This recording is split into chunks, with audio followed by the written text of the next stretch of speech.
Hey everyone, welcome to Let's Talk Sex, the place where we break the taboos and talk openly about all things sex, your questions, your curiosity, and everything in between. Before we dive in, don't forget to like this video, drop a comment with your thoughts, and hit that subscribe button so you never miss an episode. Friends, do you know that first-time sex is often imagined as a single moment that defines adulthood, confidence, or emotional maturity? But in reality, it is simply one experience among many in a person's life. It can be meaningful, awkward, emotional, confusing, exciting, disappointing, tender, or all of these at once. What matters most is not whether it matches a fantasy or social expectation, but whether it happens with understanding, consent, safety, and respect. Many people enter their first sexual experience carrying pressure from friends, media, culture, or internal expectations, which can create unnecessary anxiety. Knowing what to expect, what matters, and what does not can make the experience healthier and less intimidating. There is no universal right time to have sex for the first time. Some people feel ready earlier in adulthood, others later, and some never feel a strong desire at all. Readiness is not measured by age alone, but by emotional comfort, personal values, physical health, and a sense of agency. Feeling curious is normal. Feeling nervous is normal. Feeling unsure is normal. What is important is that the decision is yours, freely made, without pressure, coercion, guilt, or fear of losing someone's approval. Sex should never be a test you feel you must pass, or a favor you owe. Many first-time experiences are shaped by myths. One common myth is that first-time sex must be perfect or deeply romantic. Another is that it will instantly change how you feel about yourself or your partner. In reality, first-time sex is often imperfect and unpolished because it involves learning, communication, and unfamiliar sensations. This does not mean something is wrong. It simply means you are human. Expecting perfection can make it harder to relax and be present. Another widespread misconception is that everyone else knows what they are doing. Most people, regardless of experience, are learning as they go. Sexual skills are not innate. They develop through communication, trust, and time. Comparing your experience to stories from friends or portrayals in media can distort reality. Movies and pornography often skip over communication, preparation, and emotional nuance, presenting sex as effortless and instantly satisfying. Real-life intimacy rarely works that way. Communication is one of the most important aspects of first-time sex, yet it is often the least discussed. Talking about boundaries, expectations, contraception, and comfort levels before becoming sexual can feel awkward, but it significantly reduces confusion and anxiety. This does not require a formal or serious conversation if that feels uncomfortable. It can be gentle, curious, and mutual. Expressing what you are unsure about, what you are comfortable with, and what you are not ready for helps both people feel safer. Consent is central and ongoing. Consent means a clear, voluntary, and enthusiastic agreement to participate, without pressure or manipulation. It is not a one-time question and answer, but something that can change at any moment. Anyone can change their mind, slow down, or stop, even if things have already started. Respecting this is essential. True consent exists only when both people feel free to say yes or no without consequences. Physical readiness is also important. First-time sex can bring unfamiliar sensations, and bodies respond differently. Nervousness can affect arousal and comfort, which is completely normal. Taking things slowly, paying attention to your body, and allowing time for relaxation can make the experience more comfortable. Pain is not something you should expect or endure as a requirement. While some discomfort can occur for some people, especially when anxious or unprepared, severe pain is a signal to pause and reassess, not to push through. Sexual health knowledge empowers you to make informed decisions. Understanding contraception and protection helps prevent unintended pregnancy and reduces the risk of sexually transmitted infections. Even during first-time sex, protection matters. Condoms are widely accessible and provide protection against both pregnancy and many infections. Using protection does not mean you distrust your partner. It means you value your health and theirs. Talking about protection ahead of time is responsible, not unromantic. Another aspect, often overlooked, is emotional readiness. Sex can create feelings of closeness, vulnerability, or attachment, even when people do not expect it to. This does not mean you must be in love or committed, but it does mean acknowledging that emotions may surface afterward.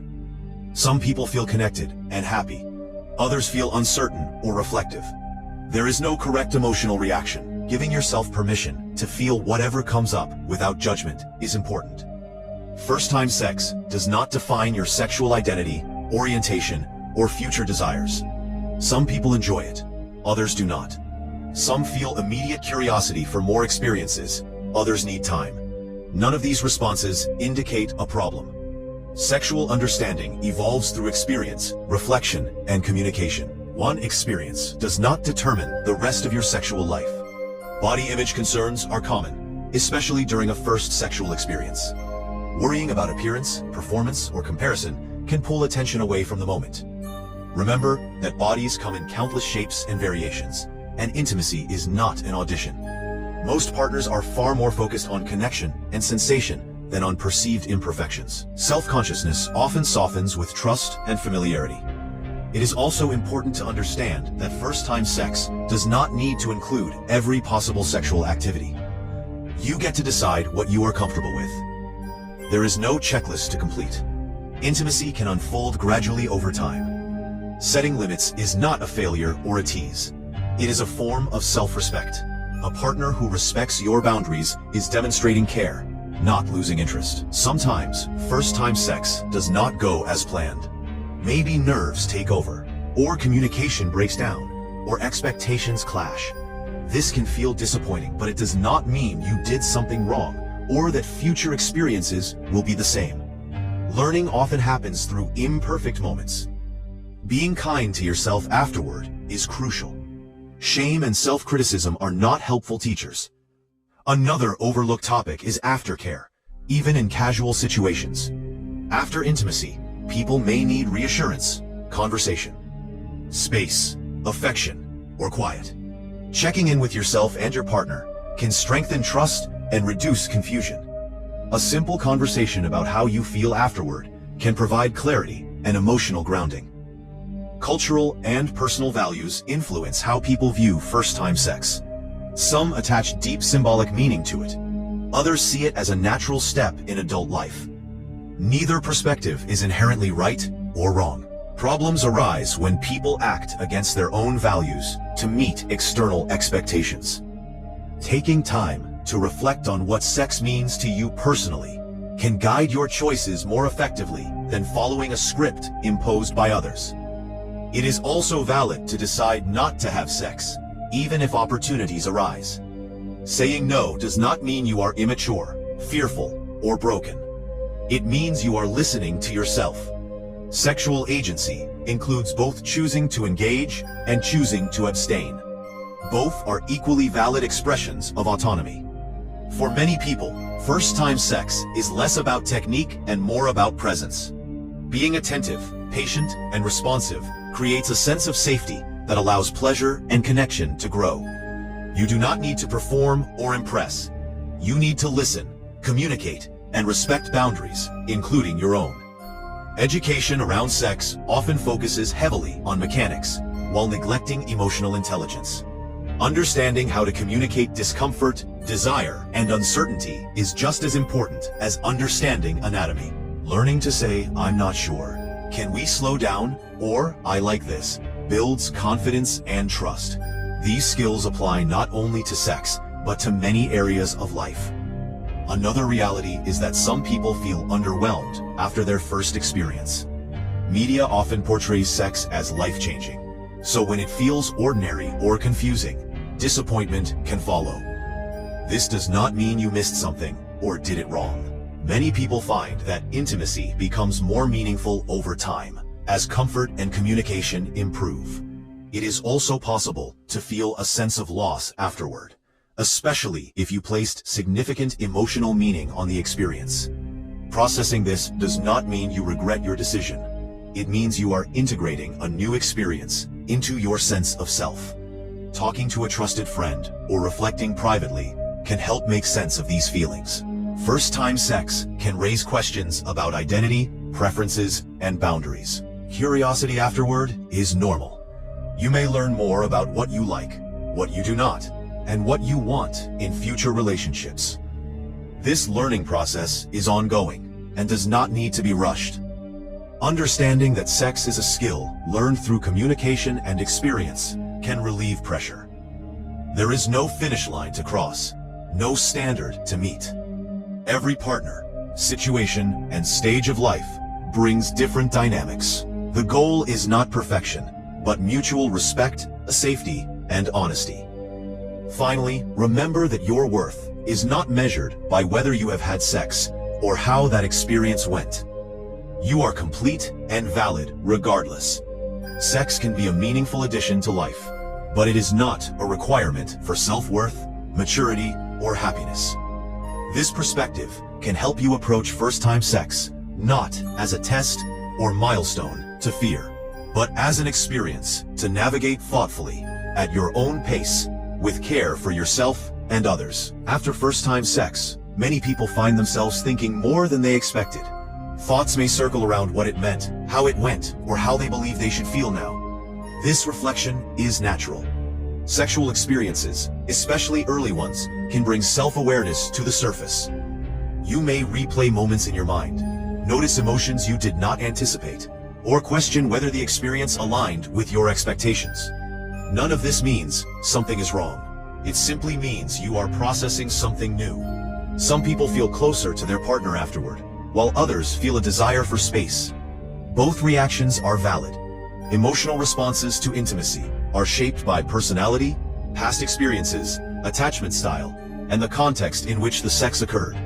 If the experience happened within a relationship, it may shift how you see that connection. If it was casual, you may still experience unexpected emotions. Feelings do not always follow logic, and they do not need to be justified to be real. Talking after the experience can be helpful, but it is not always easy. You may worry about saying the wrong thing or opening an awkward conversation. Still, gentle honesty often strengthens trust. This can be as simple as checking in, sharing how you feel, or asking how the other person experienced it. You do not need to analyze every detail. Sometimes acknowledgement alone brings reassurance. It is also possible that first-time sex brings up vulnerability. Allowing someone to see you physically and emotionally can feel exposing. This vulnerability can lead to intimacy, but it can also create anxiety if you fear judgment or rejection. Remind yourself that vulnerability is not weakness. It is a natural part of connection. If you feel emotionally raw afterward, giving yourself time and care is important. For some people, first-time sex does not feel emotionally significant at all, and that is also normal. You may feel neutral, practical, or simply move on with your day. This does not make you cold or detached. People attach meaning to experiences differently. There is no universal emotional script you are supposed to follow. Sometimes, disappointment appears after the first experience. You may realize it did not feel as magical, intense, or affirming as you were led to believe. This can create confusion or self-doubt. It helps to remember that intimacy often deepens with familiarity, communication, and trust. Early experiences are more about learning than fulfillment. Many people find that their sexual satisfaction grows over time rather than appearing instantly. If the experience felt uncomfortable or regrettable, self-compassion becomes especially important. Regret does not mean you failed or that you cannot make healthy choices in the future. It means you learned something about yourself. Reflecting without harsh judgment allows that learning to inform future decisions rather than turning into shame. Sex can also bring practical concerns to mind afterward, such as worries about pregnancy or sexual health. Taking responsible steps, like using emergency contraception when appropriate or scheduling testing if needed, can reduce anxiety. Seeking information or professional advice is a form of self-care, not panic. Another important aspect is understanding that sexual confidence does not appear overnight. Confidence grows from experience, communication, and self-knowledge. Feeling unsure after your first experience does not mean you lack confidence. It means you are at the beginning of a learning curve. Over time, as you understand your body, preferences, and boundaries more clearly, confidence tends to follow. Learning to communicate desire is a gradual process. Many people struggle to articulate what they enjoy or need, especially early on. This does not mean you are bad at intimacy. It means you are learning a new language. Paying attention to your reactions, comfort levels, and emotions can help you better understand yourself and communicate more clearly in the future. Boundaries may shift after your first experience. You might feel more open to certain forms of intimacy or more protective of your space.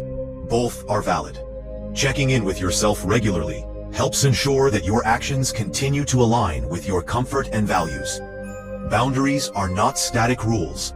They evolve as you grow. It is also worth acknowledging that first-time sex can influence how people view their own desirability or worth.